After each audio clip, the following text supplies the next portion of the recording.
threat in northeast Nigeria.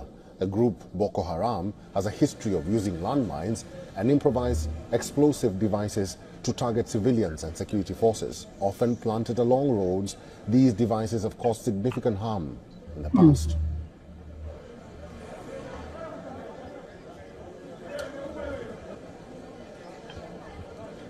For all the latest news, download the WeOn app and subscribe to our YouTube channel. Let's move to West Africa. And at least 8 people were killed when a passenger bus detonated a landmine on the road in Nigeria's northeastern Borno State. Borno State Governor confirmed that 7 people who were injured in the attack are currently admitted to the intensive care unit. 14 others sustained minor injuries. Offering his condolences, the governor said the state government will fully cover all medical expenses to the victims. For the last 1 year or so, we have not witnessed IED explosion between Maiduguri and Boa Road. But unfortunately, the road was closed for about 1 month. And I believe this is one of the reasons why the insurgents have decided to come and plant IEDs because of lack of vehicular movement along the road. In response to the attack, the governor has urged security agencies to intensify efforts to combat insurgency-related threats. He also directed the authorities to implement stronger measures to protect key transportation routes and civilian infrastructure. Over the years, landmines have been a serious threat in northeast Nigeria. The group Boko Haram has a history of using landmines and improvised explosive devices to target civilians and security forces. Often planted along roads, these devices have caused significant harm in the past.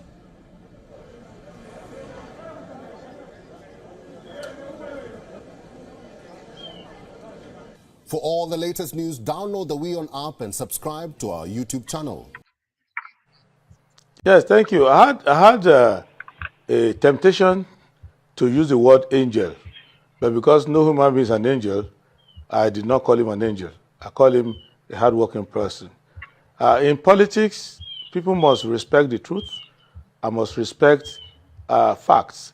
When Barack Obama was running against John McCain for the U.S. presidency, he did not deny that McCain was a great soldier, a war hero, and a patriot, even though they disagree on ideology. So it is not every aspect of everybody's life, both in politics and out of politics, that agree with mine.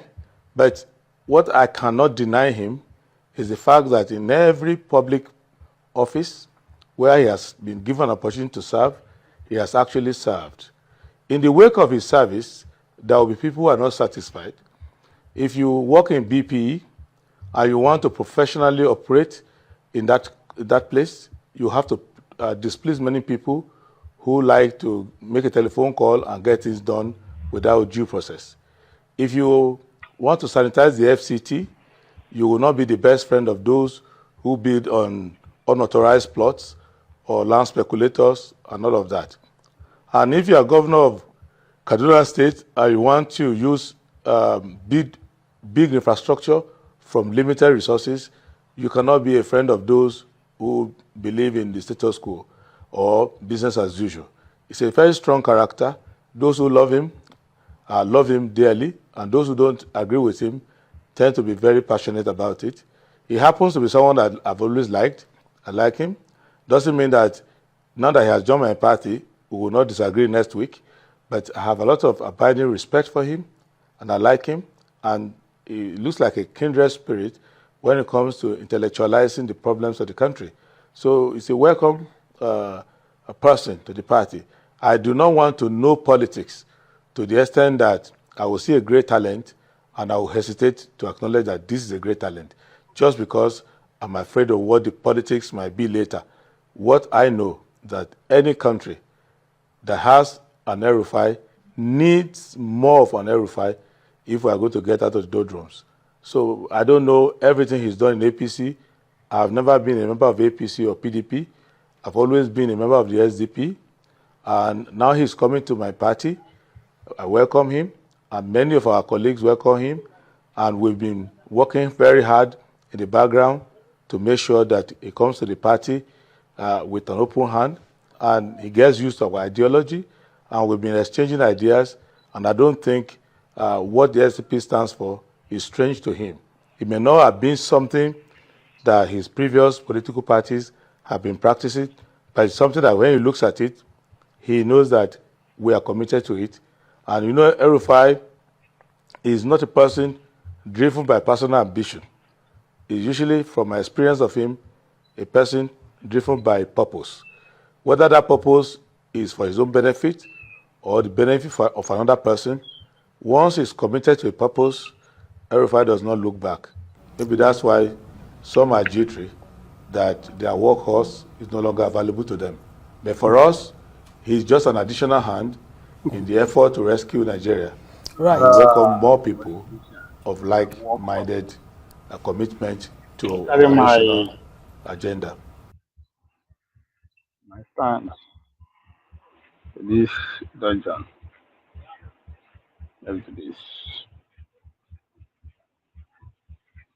And so these are all the things that are happening. So there are reasons for everything. That, for instance, all the noise you're hearing now about politics in Akwa Ibom, Edo State, Rivers State, and rest of it. It's funding.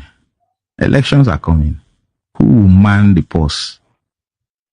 I was speaking with Obasanjo one time, and he told me, he said,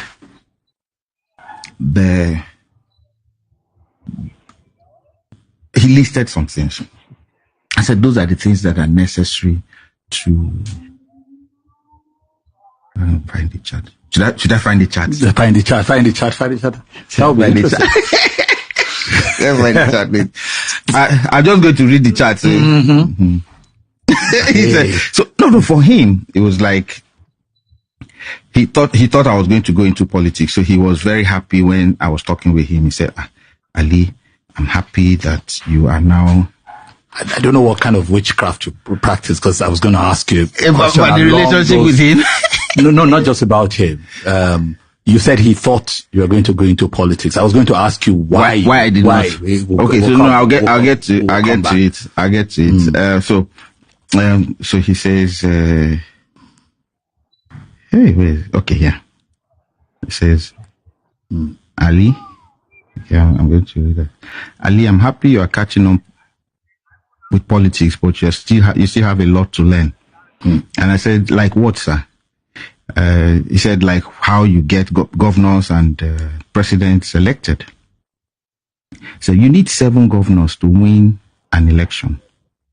Lagos, Bayelsa, Delta, Rivers, Kano, Kaduna, and the CBN governor. To win at federal level, a presidential election.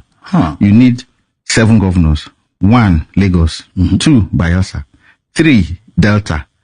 4, Rivers. 5, Kano. 6, Kaduna.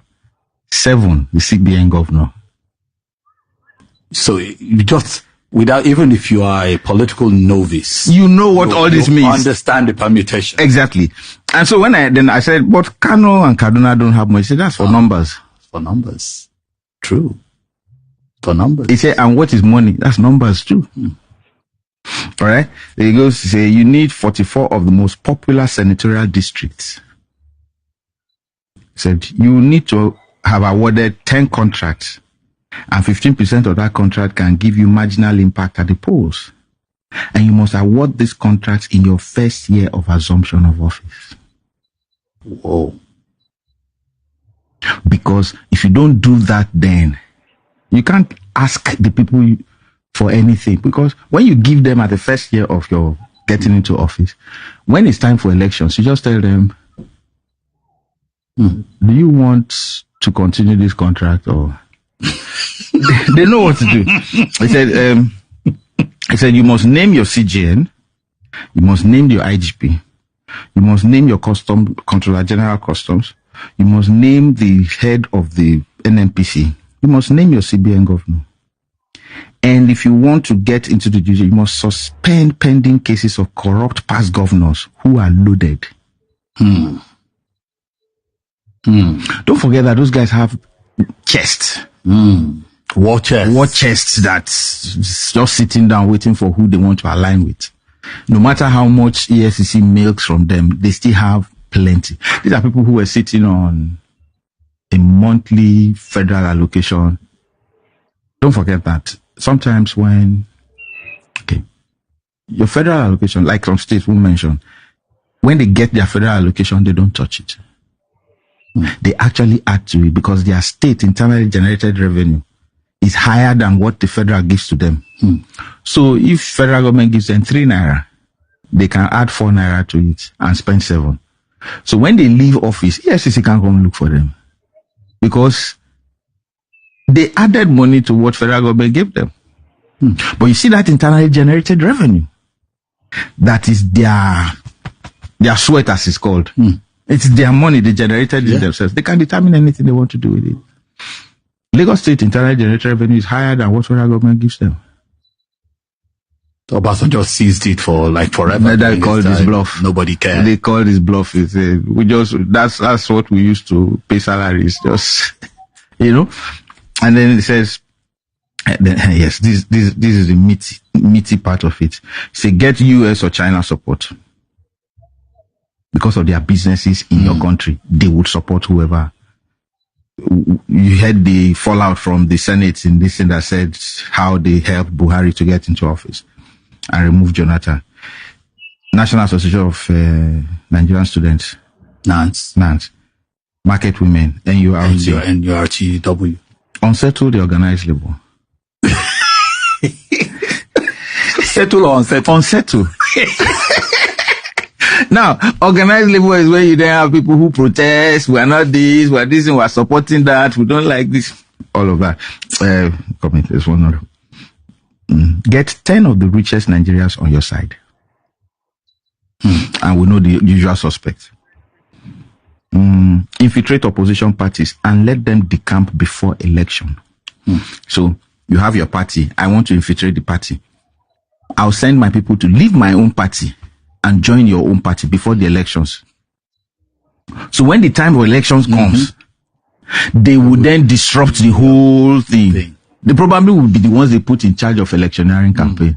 You won't know that the reason they decamp from that side was to make sure that your own campaign doesn't succeed. So when you are planning and saying, no, this is what we'll do this, they inform those people that this is what they plan to do. So by the time... And later on you will hear they are going back to their old party. Exactly.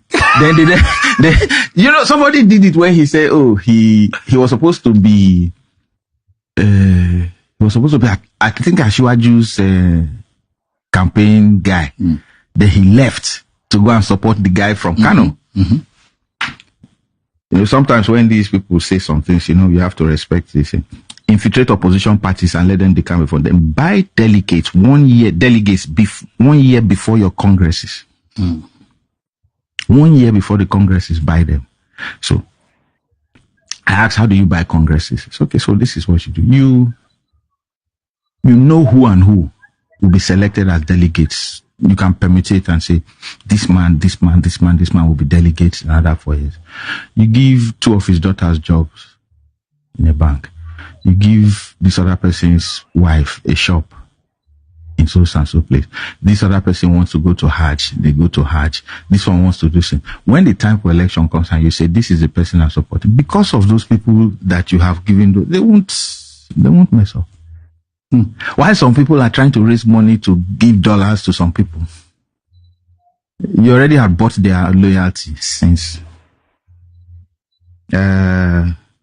Have a hand in appointing all party chairmen, all parties chairmen, all parties.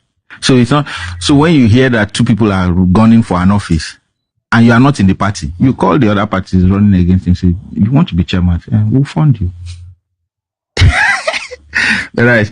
Secure INEC and state rec, blogs and social media, religious leaders, royal fathers, appointment of board of chairmen and DGs. It says, refer to number 2. Get 4 constitutional lawyers on retainership.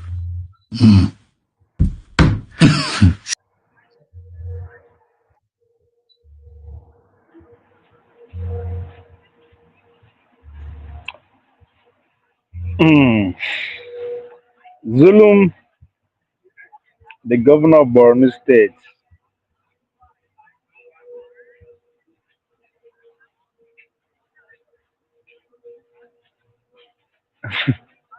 Oh, wow. That's some serious shit right there. Anyway, the governor of Borno State last week cried out that Boko Haram are back in full force.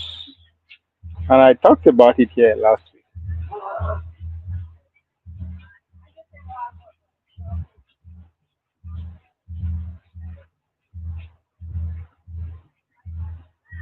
But last week, what was invoked last week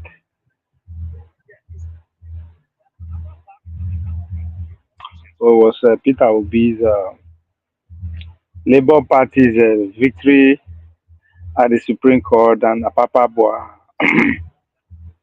and Tinubu jetting us to France, plus $1 billion coming in from IMF.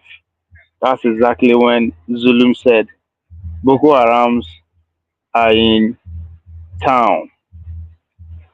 Today, as we speak, a couple of hours ago, precisely yesterday, Saturday, between Maiduguri and Dumboa, a place I know so well, a bomb was detonated by Boko Haram. 8 people gone, several in the hospital. But guess what? Their investigative journalists, they be doing don't break news. The CIA won't release Bola Tinubu's info. That is what dominates the Nigerian newspaper as we speak today, which brought me to Samuel Ekamata. Boko Haram successful detonate RMD, Aboside they call am, planted bomb along public routes. It's crazy because if you Google Nigerian news, Nigeria news, that will be the headline from AP to Railroad to Axio to like pretty much all the big newspapers. But if you Google Nigeria news, you go see the CIA won't release Bola Tinubu documents. Like, isn't that fucking crazy? Wetin dey happen for our own house, we no see am. Wetin happen for DC, CIA, 90. But wetin dey say happen for DC, the international newspaper are not interested rather than wetin is happen for foreign land. Now you will now ask yourself, boy, oh my god. That's why today guest on Dr. Dameji was is well, I think they are still talking about a very consequential guest. Consequential guest. I think I need to go that platform and make this point. Because it's fucking crazy.